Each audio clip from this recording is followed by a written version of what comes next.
영국 왕 찰스는 아주 대단한 권위를 가지고 있습니다. 그러니까 우리는 그냥 단순히 영국 왕이라고만 생각하는데요. 잉글랜드의 왕이고 또 스코틀랜드의 왕이고 또 아일랜드의 왕입니다. 그리고 전 세계 영연방의 왕이에요. 그러니까 캐나다의 왕이고 또 호주의 왕이에요. 오스트레일리아의 왕인 거예요. 그러니까 이 정도만 해도 대단하지 않습니까? 제가 다 그 왕의 그 영향력의 범위를 다 알지를 못해요. 이렇게 이 왕에게 어마어마한 어떤 권위가 주어져 있는데 어쩌다 이분에게 이런 권위가 주어졌을까요? 이분이 막 시험을 봐서 공부를 열심히 해서 시험 봐서 영국 왕으로서 자격이 있다는 것을 입증을 했을까요? 아니면 막 어떤 영웅적인 나라를 망한 나라를 구해내는 어떤 영웅적인 행동을 해서 자신이 나라를 통치할 만한 그런 권위가 있음을, 그런 통치력이 있음을 입증했을까요? 그렇지 않습니다. 어쩌다가 이분이 이렇게 영국의 왕이 되었을까요? 딱 한 가지입니다. 왕의 아들로 태어났기 때문이에요. 왕의 아들로 태어났다는 그 한 가지 때문에 우리하고 똑같은 사람인데 그렇게 엄청난 부와 영광과 권위와 어떤 통치력을 갖게 된 거예요. 그러면 그 찰스 왕의 어머니 엘리자베스는 어떻게 여왕이 됐을까요? 단순합니다. 왕의 딸로 태어났기 때문이에요. 그 아버지가 왕이었기 때문에 여왕이 된 거예요.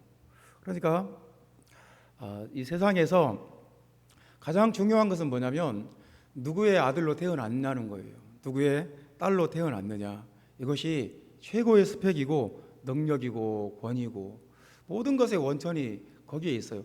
우리는 이것이 중세 때의 일로만 생각하지만 현대 사회에도 기업가의 어떤 기업 오너의 아들이나 딸들이 그 기업의 최고의 의사 결정권을 갖고 어떤 회사 대표의 자리를 승계를 하더라도 우리가 그것을 막 비난하지 않습니다. 왜 세습을 하느냐 이렇게 비난하지 않습니다. 그 기업의 오너가 그 자녀들에게 그 기업을 승계하는 것 잘못된 현실이라고 생각하지 않습니다. 당연한 것으로 생각하고 그럴 수 있다. 세습이라는 단어가 갖는 부정적 어감에도 불구하고 우리는 그 기업가의 아들이나 딸이 그 기업을 이어받는 거 그럴 수 있다. 그렇게 막 어마어마한 부조리라고 생각하지 않습니다. 우리가 누구의 아들로 태어났나 누구의 딸로 태어났나가 결정적이에요. 우리는 평범한 부모의 자녀들로 태어났지만 그럼에도 불구하고 우리 아버지와 어머니의 유전자를 물려받았고 성품을 물려받았고 또 그분들의 양육 환경 속에서 자라났고 그래서 나라는 사람의 정체성과 나라는 사람의 성품과 나라는 사람의 존재에 가장 영향을 가장 강력하게 미친 존재들이 나의 부모님들이에요. 그러니까 내가 누구의 아들로 누구의 딸로 태어났냐는 것은 정말 생각하기 힘들 만큼 큰 비중을 갖습니다. 오늘 본문이 말씀하는 것은 우리가 하나님의 자녀가 된다는 얘기를 하고 있습니다. 그러니까 우리가 왕의 아들로 영국 왕의 아들로 태어난 것은 아니지만 태국 왕의 아들로 태어난 것은 아니지만 그것은 아니지만 하나님의 아들과 하나님의 딸로 태어나게 된다는 얘기를 오늘 본문이 하고 있습니다. 우리가 하나님의 자녀다, 하나님의 아들이다, 딸이다. 이것은 성경에서 굉장히 중요한 문제인 것 같아요. 중요한 주제인 것 같아요. 그러니까 우리는 원래 하나님의 아들과 딸이 아니었어요. 에베소서 2장 3절에 보면 본질상 진노의 자녀였어요. 그러니까 진노의 대상이었어요. 벌받기로 그냥 쉽게 말하면 지옥 가기로 예비되어 있었던 진노의 대상. 하나님께 심판받고 벌받아 마땅할 그런 자녀, 진노의 자녀들이었어요. 마귀와 함께 심판받을 그런 자녀들이었어요. 요한일서 3장 10절에 보면 우리는 마귀의 아들 딸들이었어요. 그냥 아주 요한일서에서는 아주 그 직설적으로 얘기를 합니다. 마귀의 자녀 이렇게 말해요. 그냥 마귀의 자녀였어요. 그리고 요한복음 8장 44절에는 예수님이 이런 말씀을 하세요. 바리새인들한테 너희는 너희 아비 마귀에게서 태어났으니 그렇게 말씀해요. 너희 아버지가 마귀다. 그러니까 너희들이 그런 행동을 하고 그렇게 살고 있고 그런 마음을 품고 있는 것이다. 너희 아비는 마귀다. 무슨 말이겠어요? 마귀의 아들이다. 그 말 아니겠어요? 그러니까 성경은 이런 문제가 굉장히 중요한 문제예요. 누구의 아들인가? 그렇지 않습니까? 내가 만약에 마귀의 아들이다, 하나님의 아들이 아니다, 그러면 이거 얼마나 무서운 일입니까? 이것보다 더 비참한 끔찍한 일이 어디 있겠습니까? 근데 우리가 다행히도 예수님을 믿고 예수님의 복음을 듣고 물과 성령으로 거듭나서 하나님의 자녀가 되었습니다. 참 이것처럼 기쁜 일이 없어요. 하나님의 자녀가 되었어요. 우리가 예수 이름으로 세례받은 날, 그리고 성령 받은 날 하나님의 자녀가 됐어요. 이게 확실한 성령을 받았다는 것은 이 사람이 하나님의 자녀가 되었다는 확실한 보증이에요. 성령을 받았다는 것은 우리 이마에 인을 찍어요. 이 사람은 하나님의 자녀다. 쉽게 건들지 마라. 우리가 외국 갈 때 대한민국 여권을 꼭 쥐고 가는 것처럼 여권 잊어버리면 큰일 납니다. 그래서 어떤 일이 있어도 핸드폰을 잊어버려도 여권을 잊어버리면 안 돼요. 근데 하나님께서 우리에게 하나님의 자녀라는 천국 백성이라는 도장을 딱 찍어 주셨어요. 성령 받을 때 도장을 찍어요, 우리 마음에. 그래서 이제 오늘 본문이 이 하나님의 자녀에 대해서 좀 더 깊이 들어가는 말씀인데요. 하나님의 자녀는 어떤 사람인가? 우리가 이제 이렇게 생각해 버릴 수 있어요. 그래, 나는 성령 받았어. 그리고 나는 몇십 년 전에 벌써 성령 받았고 이미 하나님의 자녀야. 그렇게 생각해요. 근데 하나님의 자녀라는 그 영광스러운 자리, 영광스러운 그 포지션을 지키고 유지하면 하나님의 자녀는 뭔가 다른 거예요. 마귀의 자녀와 하나님의 자녀는 근본적으로 다른 게 있어요. 뭔가 하나님의 자녀라면 이래야 된다. 하나님의 자녀라면 이런 모습이 있어야 된다. 그렇지 않겠습니까? 어떻게 하나님의 자녀와 마귀의 자녀가 똑같겠습니까? 뭐가 달라도 달라야죠. 근데 그 근본적인 그 차이점을 몇 가지를 말씀을 합니다. 뭐가 다르냐면 1절 말씀 우리 다 같이 읽어봅시다. 우리가 하나님과 함께 일하는 자로서 너희를 권하노니 하나님의 은혜를 헛되이 받지 말라. 이렇게 말씀을 합니다. 그러니까 하나님의 자녀는 은혜를 헛되이 받지 않는다. 이렇게 생각할 수 있겠죠. 그리고 마귀의 자녀는 하나님의 은혜를 헛되이 받는다. 이렇게 우리가 생각해 볼 수 있는 거예요. 은혜를 헛되이 받는다는 말은 좀 이상한 말입니다. 그러니까 우리가 이런 것을 읽을 때 헷갈려요. 성경이 좀 어렵다 그렇게 느끼는 부분이 이런 부분이에요. 은혜는 헛되이 받을 수가 없어요. 하늘에서 비가 내리면 그 비가 헛되이 하늘로 올라가질 않아요. 비가 내리면 꽃이 피게 만들고 나무들이 자라게 만들고 그 비가 열매를 맺게 만들고 그리고 다시 하늘로 이렇게 올라가는 거예요. 그러니까 하늘에서 비가 그냥 내렸다가 아무런 일도 안 하고 올라가는 것은 없어요. 하나님의 은혜는 절대로 헛되지 않아요.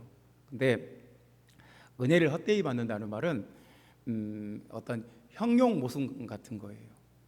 그러니까 무슨 말이냐면요. 예를 들어서 차가운 그 뒤에 무슨 말이 나와야 돼요? 차가운 얼음. 그래야 말이 맞죠. 뜨거운 불. 그러면 말이 맞아요. 근데 이제 그걸 바꿔서 차가운 불, 뜨거운 얼음, 그러면 이것은 형용모순이에요. 그러니까 우리가 의외로 이런 형용모순을 쓸 때가 있습니다. 뭐 똑똑한 바보, 그러면 형용모순이죠. 분명히 앞에서는 좋은 형용사를 썼는데 뒤에서 그 수식을 받는 말은 그 정반대의 말이니까 똑똑한 바보, 그러면 무슨 말이지? 형용모순이에요. 그러니까 헛된 은혜, 이런 말도 형용모순이에요. 하나님의 은혜를 절대로 헛되지 않아요. 헛된 은혜는 없어요. 그러니까 이제 여기서 이제 우리가 하나님이 무슨 말씀을 하고자 하는지 생각을 해봐야 돼요. 그러니까 이제 예수님이 이런 말씀을 하세요. 사람의 계명으로 교훈을 삼아 가르치니 나를 헛되이 경배하는도다. 헛된 경배는 있어요. 헛된 예배, 헛된 예배가 있어요. 그러니까 헛된 은혜는 없어요. 네, 헛된 예배가 있어요. 헛된 예배. 예수님이 그 이사야서를 인용해서 하신 말씀인데, 이제 유대인들 중에 특별히 바리새인들에게 하시는 말씀이에요. 사람의 어떤 율법과 사람의 어떤 그 조상 대대로 물려 내려오는 어떤 계명을 철저히 지키는데 마음은 없는 거예요. 겉으로는 막 손 들고 막 예배하고 막 그 어떤 모양과 형식은 다 갖췄어요. 근데 마음은 하나님께 전혀 없는 거예요. 하나님 앞에 마음은 하나님에게서 멀어져 버린 거예요. 그러니까 이제 이런 예배를 보고 예수님이 헛된 예배다. 그러니까 여러분, 그 헛된 예배가 있어요. 그래서 그 예배가 우리 구원받은 하나님의 백성들, 하나님의 아들과 딸들에게는 예배가 최고의 가치예요. 예배처럼 중요한 것이 없어요. 예배를 위해서는 목숨도 바칠 수 있어요. 예배가 하나님의 자녀들에게는 가장 중요해요. 자기 혼자도 기도할 수 있고, 자기 혼자도 성경 읽을 수 있고, 자기 혼자도 찬양할 수 있는데, 여러 성도들과 함께 모여서 예배하는 그 자리는 축제예요. 잔치 자리예요. 그렇게 좋은 시간, 절대 이것을 소홀히 하지 않아요. 그 어떤 것과도 바꾸질 않아요. 근데 이상하게 헛된 예배가 있어요. 이제 헛된 예배는 그 예배 때 하나님을 의식하지 않아요. 하나님을 찾지도 않고 하나님의 얼굴을 구하지도 않아요. 이게 마음은 전혀 하나님께 없어요. 입술로만 하나님을 경배하고 어떤 예배하는 모양과 형식은 다 갖췄어요. 근데 그 예배의 신령과 진정으로 예배하는 그 차원에 들어가지를 못해요. 그게 무슨 어떤 차원인지를 몰라요. 그 예배 시간에 예배를 굉장히 소홀하게 여겨요.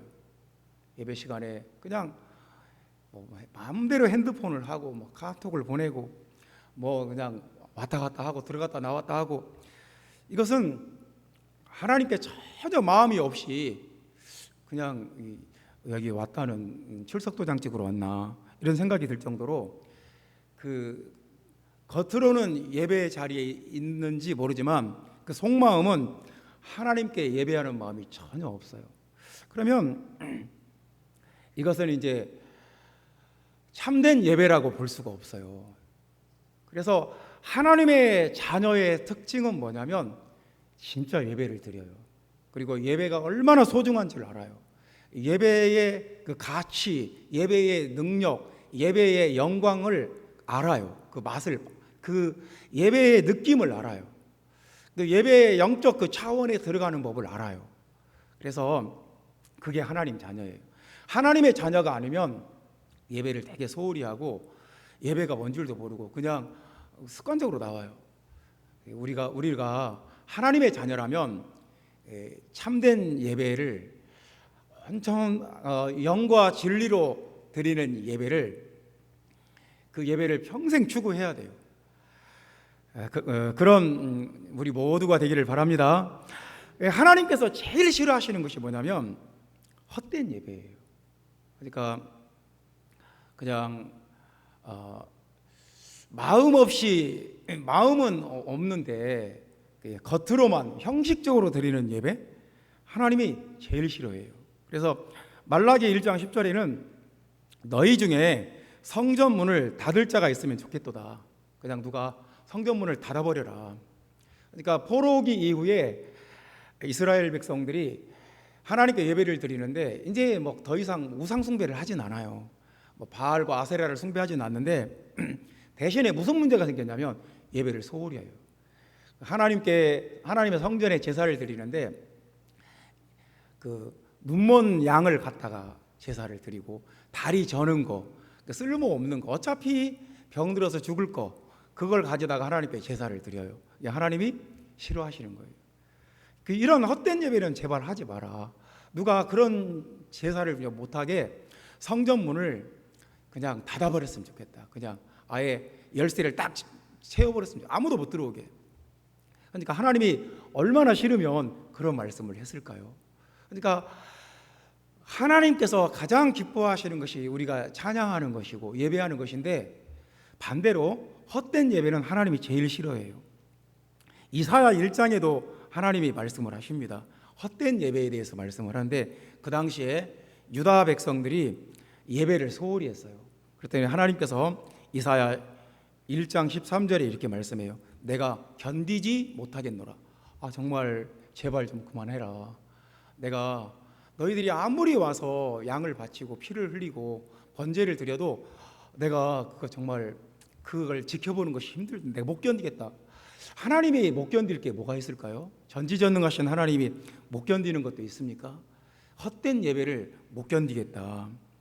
14절에 1장 14절에는 그 헛된 예배는 나에게 무거운 짐이다. 그리고 내가 그것을 지기에 곤비하다. 이렇게 말씀해요. 피곤하다. 정말 그 예배를 내가 그냥 무시해버릴 수도 없고 그 예배를 지켜보는 것이 너무너무 피곤하다. 내 마음이 힘들다. 15절에는 이렇게 말씀합니다. 너희가 그런 예배를 드리고 많이 기도할지라도 내가 듣지 않을 것이다. 이렇게까지 말씀을 해요. 아무리 기도해봐라 내가 듣나.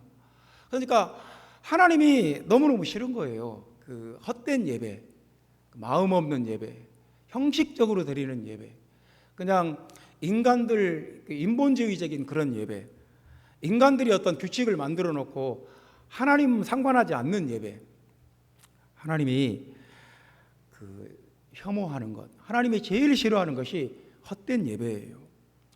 그래서 하나님의 자녀는 그런 영적 감각이 살아 있어요. 이 예배가 어떤 것인지, 예배 때 하나님의 임재 가운데 들어가는 영적 그 감각이 있어요. 그래서 예배가 사람들이 모인 곳 이상이라는 것, 예배가 하나님의 깊은 임재 속에 들어가는 참 귀한 것이라는 것, 하나님의 임재가 있는 두렵고 떨리는 시간과 장소라는 것. 그래서 그렇게 무분별하게 행동하지 않고 굉장히 두렵고 떨림으로 하나님 앞에 서 있는 곳이 예배예요.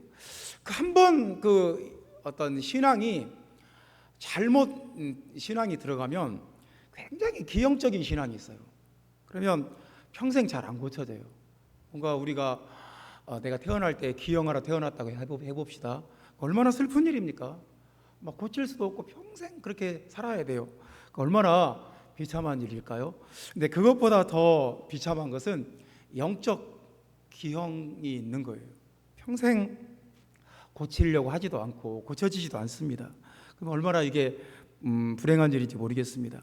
우리가 하나님의 자녀인지 아닌지 예배를 통해서 알 수 있어요. 우리가 하나님께 정말 영과 진리로 예배로 나아간다, 하나님의 자녀가 틀림이 없어요. 근데 예배를 소홀히 하고 예배에 감동이 없고 예배에 아무런 영적 와닿는 것도 없고 형식적으로 그냥 평생 해왔던 거니까 한다, 그리고 예배를 소홀히 하고 무시한다, 그러면 이 하나님의 자녀라는 우리가 알 수가 없어요. 형제자매 여러분, 하나님의 자녀는 참된 예배를 드린다. 우리가 하나님께 예배자로 거듭나고 예배자로 회복되기를 간절히 원합니다. 그래서 성경에도 가인은 하나님께 예배를 드렸는데 하나님 안 받아버리잖아요. 헛된 예배니까. 사울왕도 하나님께 예배를 드렸는데 하나님 안 받아버려요. 왜냐하면 제사장이 와서 드려야 되는데 자기 마음대로 제사장 무시해버리고 사무엘 선지자 무시해버리고 자기 마음대로 예배를 하니까 하나님이 그 예배 안 받아요. 얼마나 그 인생의 말로가 참 끔찍하지 않습니까? 절대로 축복이 없어요. 그래서 우리는 다윗과 같이 하나님께 예배하는 사람이다. 우리는 엘리야처럼 하나님 편에 서 있는 사람들이다. 두 번째 말씀입니다. 하나님의 자녀는 어떤 사람이냐? 마귀의 자녀와 하나님의 자녀는 분명히 다른데 하나님의 자녀는 어떤 사람이냐? 13절 말씀 우리 다 같이 읽어봅시다. 내가 자녀에게 말하듯 하노니 보답하는 것으로 너희도 마음을 넓히라.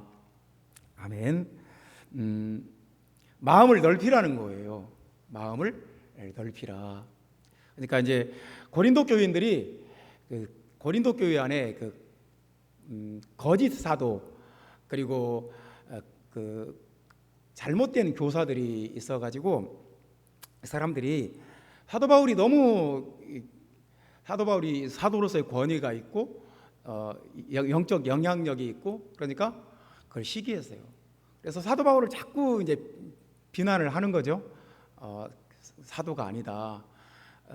안디옥 출신이고 예루살렘 교회와는 상관이 없다. 뭐 예수님을 만나본 적도 없다. 뭐 교회를 핍박했던 사람이다. 사도 바울을 막 계속 비난을 하니까 그 고린도 교인들 마음이 그 사람들 말을 계속 들으니까 그 말이 이제 진짜 같은 거예요. 그리고 사도 바울은 이제 편지나 보내고 그러니까 사도 바울의 말이 잘 안 들려요. 그래서 바울에게 대해서는 마음이 좁아지고 그 거짓 사도들에 대해서는 마음이 많이 넓어져 버린 거예요. 사도 바울이 이제 그걸 지적하는 겁니다. 마음을 좀 우리에게 마음을 좀 넓혀주라. 무슨 말을 하면 그러니까 마음을 넓히라. 그러면 은혜를 쉽게 받는 분들이 있어요. 마음을 넓혔기 때문에 그래요. 마음이 확 열려가지고 말씀을 들어도 은혜를 금방 받고 성령을 받아도 금방 받고 찬양할 때도 금방 막 은혜 받아요. 스리랑카 같은 데 가서 말씀을 전하거나 찬양을 하면 금방 사람들이 막 그 은혜를 받아요. 되게 아직도 막 개발도상국이고 막 어떤 먹고 사는 것이 힘들고 그래서 그런지 마음이 단순해요. 그냥 쉽게 하나님께 마음이 활짝 열려 있어요. 이미 은혜 받을 준비가 다 돼 있어요. 그래서 하나님의 자녀는 어떤 사람이냐? 마음이 하나님께 열려 있는 사람, 넓어진 사람. 그러니까 이제 우리가 사람을 대할 때도 그래요. 어떤 사람에게는 마음이 활짝 열려요. 그래서 그 사람이 하는 말은 잘 들어요. 믿어요. 신뢰가 쌓였기 때문에 어떤 말을 해도 그 사람이 하는 말은 맞는 말이에요. 믿어요. 잘 듣고 마음이 열려요. 어떤 사람이 하는 말은 마음이 탁 닫혀요. 왜냐하면 그 사람하고 신뢰가 쌓인 것이 없어요. 그러니까 마음을 탁 그래서 무슨 말을 해도 잘 안 들어요. 이제 어떤 사람한테는 이제 말을 반쯤 듣고 마음을 반쯤 열어놔요. 그래서 무슨 말을 하는가 그 100% 믿지는 않고 그런다고 또 100% 차단하지도 않아요. 참 우리가 마음을 연다는 것이 넓힌다는 것이 무슨 뜻인지 하나님께 마음을 넓히라는 거예요. 하나님께. 우리가 이렇게 될 수가 있어요. 세상 것에는 마음이 넓어져요. 세상에 무슨 이단의 가르침이나 무슨 뭐 다른 세상 뭐 다른 종교의 가르침이나 뭐 어떤 특이한 어떤 교사가 나오면 잘 들어요. 이상하게. 근데 예수 그리스도가 유일하신 하나님이라고 다른 것들은 다 우상들이라고 이렇게 말하면 마음을 딱 닫아버리는 사람들이 있어요. 그럼 참 정말 이상해요. 왜 뭐 동양 철학에 대해서 서양 철학에 대해서 뭐 이슬람에 대해서 뭐 불교에 대해서 힌두에 대해서 온갖 세상의 가르침에 대해서는 다 열려 있고 막 잘 들으면서 왜 예수님의 복음에 대해서만 말하면 그냥 경기를 일으키고 마음을 딱 닫아버리는지 참 난 그런 현상이 참 놀라워요. 왜 정말 성경에 대해서는 살아계신 하나님에 대해서는 마음을 딱 닫아버릴까?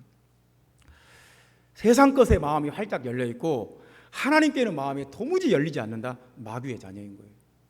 그러니까 저도 목회하면서 수많은 사람들을 겪어보면 어떤 사람들은 정말 가서 1대1로 만나서 아무리 가르치고 또 가르쳐도 이 마음이 꿈쩍도 안 해요.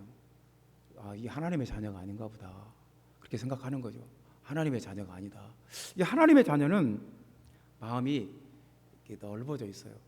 그 시편 81편에 이렇게 말씀합니다. 내 입을 크게 열라 내가 채우리라. 그러니까 우리의 문제를 해결해 주신 분 하나님이고요, 우리가 배고플 때 먹을 것을 주시는 분 하나님이고, 우리에게 입을 것을 주시는 분 하나님이고, 우리의 병을 고쳐 주시는 분 하나님이고, 우리의 그러니까 이스라엘 백성들이 광야에 있을 때 그들의 신발이 헤어지지 않게, 그 옷이 헤어지지 않게 그들에게 만나를 내려주시고, 목이 마르면 반석에서 생수가 터져나오게 하시고, 또 고기가 먹고 싶다고 하면 메추라기를 보내주시고, 모든 필요를 채워주신 분이 하나님인데, 이상하게 백성들이 하나님께 대해서 삐딱한 마음을 가져요.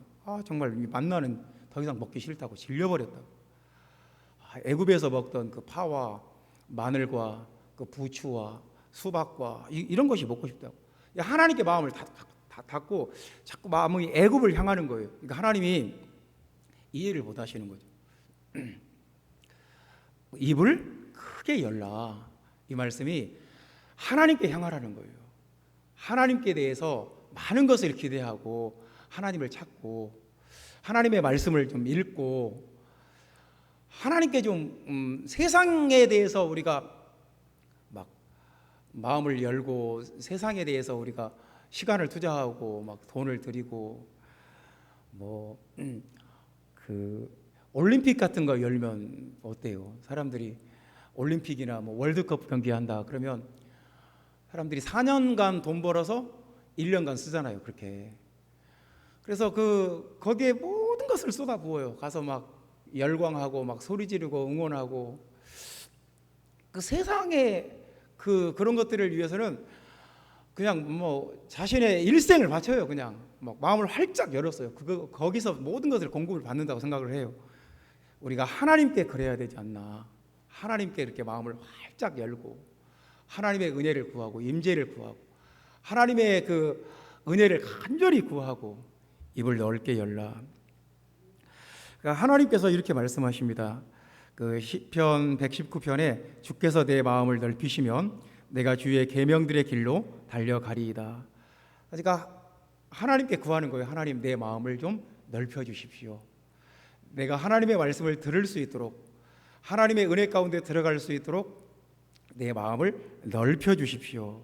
그렇게 기도합니다. 하나님의 말씀을 묵상할 수 있도록, 찬양할 수 있도록 내 마음을 넓혀 주십시오. 그냥 온갖 예배 시간에 막 신경이 딱 예민해져 있고, 뭔가 막 짜증이 나 있고, 뭔가로 인해서 마음이 딱 닫혀져 있어요. 그럼 어떻게 하나님의 말씀을 듣겠으며, 은혜를 받을 수 있겠으며, 하나님의 공급을 받을 수 있겠어요? 그래서 시편 기자가 기도합니다. 하나님, 내 마음을 넓혀 주십시오. 시편 84편 5절에는 이런 말씀도 있습니다. 주께 힘을 얻고 그 마음에 시온의 대로가 있는 자는 복이 있나이다. 시온의 대로, 무슨 말이냐면요, 고속도로예요. 하이웨이.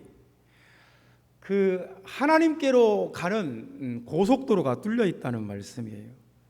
그러니까 사람은 두 가지예요. 하나님께 막 마음이 닫혀 있고, 세상으로는 고속도로가 뚫린 사람이 있고, 반대로 세상에는 딱 닫혀 있고 하나님께 고속도로가 뚫린 사람이 있어요. 그래서 들어오라 지성소로 오라, 그 지성소로 들어가는 길을 하나님이 자꾸 열어주세요. 그래서 내 마음이 하나님께 고속도로가 뚫려 있는가, 아니면 세상에 뚫려 있는가. 그러니까 구약 때는 하나님의 그 지성소로 들어가는 길이 아주 좁았어요. 그냥 모형으로만 보여주셨어요. 그래서 지성소 앞에 가려면 대제사장만 1년에 대속죄일 날 딱 한 번 들어갈 수 있었어요. 근데 하나님께서 신약 때는 그 길을 자꾸 길을 만들어 주신 거예요. 우리에게 언제든지 하나님의 지성소 앞에 나아갈 수 있는 그 넓은 길을 만들어 주셨어요. 이사야 40장 4절에 보면 하나님께서 이렇게 말씀해요. 골짜기마다 도두어지며 산마다 작은 산마다 낮아지며 고르지 않은 것이 평탄케 되며 험한 곳이 평지가 될 것이요. 우리 마음이 굉장히 깊은 골짜기가 있어요. 그래서 이 골짜기가 너무 깊어서 하나님께 가는데 방해가 돼요. 하나님께서 우리 마음의 골짜기를 이렇게 도두어 주세요. 이렇게. 그리고 우리 마음에 또 높은 산이 있어요. 굉장히 오만하고 교만하고 잘못된 삐뚤어진 마음이 있어요. 하나님이 이 산을 낮춰버려요. 그래서 이 고르지 않은 곳이 평탄하게 되고 험한 곳이 평지가 돼요. 하나님은 우리 마음 속에 평탄한 길을 만들어요. 하나님께 향할 수 있도록. 하나님은 길을 만드시는 하나님이에요. 그래서 우리가 찬양할 때 웨이메이커라는 찬양을 하잖아요. 길을 만드시는 주. 우리 마음속에 길을 만들어요. 넓은 길을. 하나님이 성령으로 끊임없이 우리 안에서 하시는 일은 길을 만드시는 일이에요. 하나님께로 나아가는 길을 만들어요. 하나님이 웨이메이커잖아요. 길을 만드시는 분. 하나님의 자녀는 어떤 사람이냐? 하나님께서 길을 만들어 주시는, 그 마음속에 하나님께로 나아가는 길을 계속 시온의 대로를 뚫어 주시는 거예요. 예루살렘으로 향하는 그 고속도로를 뚫어 주시는데, 그렇지 않은 사람도 있어요. 그냥 하나님께 꼬이들 대로 꼬이고 하나님의 말씀에 대해서 다칠 대로 닫혀 있고 교만할 대로 교만해져 있고, 어떤 말을 들어도 그 전혀 감동도 없고 반응도 없고 느낌도 없고, 이러면 마음이 하나님께 지금 뚫린 게 아니에요. 하나님께 넓어진 것이 아니에요. 그래서 성경은 우리에게 말씀해요. 마음을 넓히라. 제발 내 자녀에게 말하노니 내가 너희들에게 마음을 넓힌 것처럼 너희도 나에게 마음을 좀 넓혀다오. 그러니까 오해하는 것 좀 버리고, 하나님이 우리에게 말씀하시는 거예요. 형제자매 여러분, 세상을 향해서 넓어진 마음, 세상에 대해서는 우리가 좀 차단하는 마음, 저게 과연 하나님 나라에서 어떻게 보일 것인가 우리가 검증하는 마음을 가질 필요가 있어요. 그런데 하나님께 대해서는, 말씀에 대해서는, 기도와 성령의 임재에 대해서는, 찬양의 그 뜨거움에 대해서는 열린 마음, 적극적인 마음을 가질 필요가 있습니다. 세 번째 말씀입니다. 하나님의 자녀는 세상의 영과 일치되지 않는다 하는 말씀입니다. 16절 말씀 다 같이 읽어봅시다. 하나님의 성전과 우상이 어찌 일치가 되리요? 우리는 살아계신 하나님의 성전이라. 이와 같이 하나님께서 이르시되. 거기까지만 읽겠습니다. 하나님의 성전과 우상이 어찌 일치가 되리요? 우리는 하나님의 자녀인데요, 우리는 영적인 존재예요. 그래서 근데 이제 그 영은 고정된 상태가 아니에요. 영은 바람과 같다고 그랬어요. 바람은 어디 한 곳에 딱 이렇게 딱 그 나무처럼 고정되어 있지는 않죠. 성령은, 하나님의 영이나 사람의 영은 흐르는 물과 같아요. 그 생수로 비유를 해요. 우리의 영은 흘러내리는 기름이에요. 하나님의 영이나 우리의 영은 기름처럼 이렇게 흘러내려요. 타오르는 불이에요. 그러니까 바람이나 물이나 기름이나 불이나 가변적인 속성을 가지고 있어요. 그래서 우리는 하나님의 영과 일치가 된 사람들이에요. 하나님의 성령과 딱 그 섞이고 조화되고 일치가 됐어요. 근데 이제 반대로 세상의 것과 세상의 영과 일치가 되기도 해요. 그러니까 그 영이 일치가 되는 5단계를 본문이 말씀을 해요. 첫 번째는 14절에 보면 어찌 함께하며 그런 말씀을 해요. 그러니까 첫 번째는 그 다른 영과 함께해요. 함께 대화도 하고 어울려요. 그 다음에 두 번째 단계는 빛과 어두움이 어찌 사귀며 이제 사귀어요. 이제 막 그 가까워지고 사귀는 단계가 있고, 그다음에 그 다음 단계는 뭐냐면 15절에 보면 그리스도와 벨리알이 어찌 조화되며 이제 잘 조화가 이제 잘 섞여요. 이제 믹스가 잘 돼요. 그리고 그 다음에 믿는 자와 믿지 않는 자가 어찌 상관하며 네 번째 단계는 상관해요. 이제 이것은 뭐냐면 서로 얽혀요. 서로 지분을 나눠요. 그리고 마지막 단계가 하나님의 성전과 우상이 어찌 일치가 되리요. 그러니까 영은 굉장히 가변적이에요.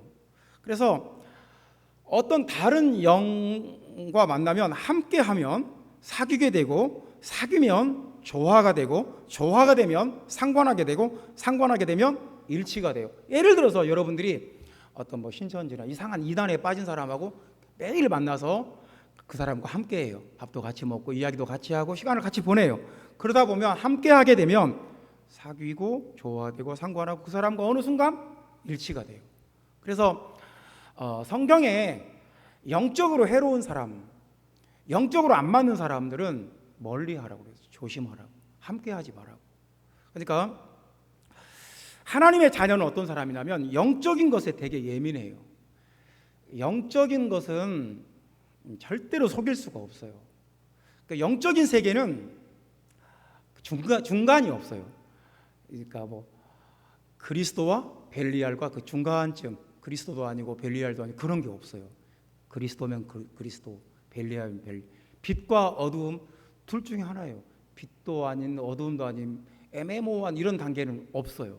그러니까 뭐 하나님의 성전과 우상도 마찬가지예요. 하나님의 성전은 성전이고 우상은 우상이지, 이게 하나님의 성전에다가 뭐 돌부처를 갖다 놓는다, 이건 불가능해요. 있을 수가 없는 일이에요. 그러니까 영적인 세계에는 중간이 없어요. 확실해요. 하나님의 영이냐 세상의 영이냐 둘 중에 하나예요. 이게 뭐 애매한 거, 이건 뭐 좀 하나님의 영 같기는 한데 어떤 그 성경 같기는 한데 뭔가 좀 뭐 이상하다, 그런 것은 문제가 있는 거예요. 그러니까 하나님의 영은 확실해요. 일치될 수가 없어요. 그래서 우리가 하나님의 자녀는 세상의 영과 조화가 안 돼요. 왜냐하면 이상하게 거부감이 들어오고, 왜 저러지? 이게 왜 이렇게 하는 거지? 이해가 안 돼요. 답답하고 세상의 영과 이렇게 부닥치게 되면 답답하고 싫고 불편하고 안 맞고 이상한 그 정말 도저히 조화될 수 없는 그 뭔가가 있어요. 저도 대학 다닐 때 수많은 이단에 빠진 사람들이 제가 그렇게 저 사람 쉽게 보였나 봐요. 저 사람 우리가 가서 몇 마디 하면 쉽게 빠지겠다. 정말 별 이상한 이단들을 다 만나봤어요. 만나재요. 뭐 밥 사준다고 만나자고 하고 뭐 어디 학생회관에서 만나. 그래서 이제 처음에는 저 사람 정체가 뭐야 하고 만나보면 이상한 뭐 JMS도 있었고 뭐 그냥 별 희한한 이단들이 다 있어요. 딱 만나보고 몇 마디 들으면 이게 아닌 거예요. 벌써 영적으로 안 맞아요. 이게 인간의 자기 주관일 수도 있지만 영적인 느낌이 있어요. 하나님의 자녀는 영적인 분별력이 있어요. 이건 아니다. 이 사람은 이건 아니다. 틀림없이 그 어중간한 것은 없다니까요. 이거 하나님의 영도 아니고 세상의 영도 아니고 중간에 어떤 애매하고 이게 뭐지? 그런 건 없어요. 하나님의 영은 확실하게 하나님의 영이고 세상의 영은 확실하게 세상의 영이에요.